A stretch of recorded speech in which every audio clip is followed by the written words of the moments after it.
And what was that? And that is just kind of opening up the impact point there just to make sure that all this resin is going to Great. go inside of there correctly.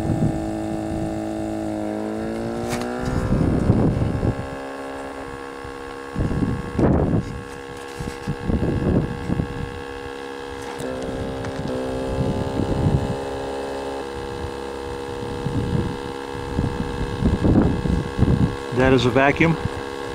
Yep, this is a Raz, and this pulls air out. It degasses the impact point and the entire thing, and then it is going to push resin into there using the vacuum system. This whole system does the whole thing? This does it all, yeah. Wow, that's great. I know they make a kit that you can buy for... Yeah, there's a few different things out there. This one's probably the most... Well, I think I tried one of those cheap kits on some windshield way back in the past. Oh, yeah. What a mess I made.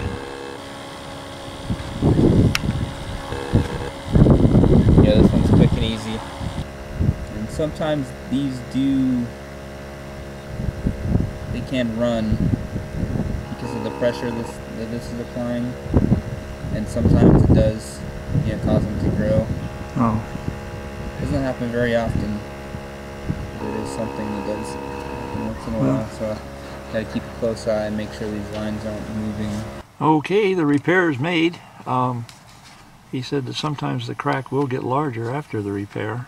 I was told that even though it's repaired, that it could still crack.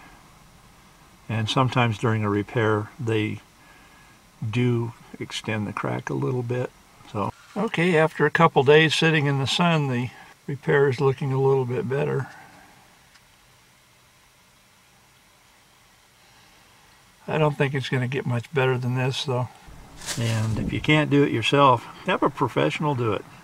Sometimes that's the best way.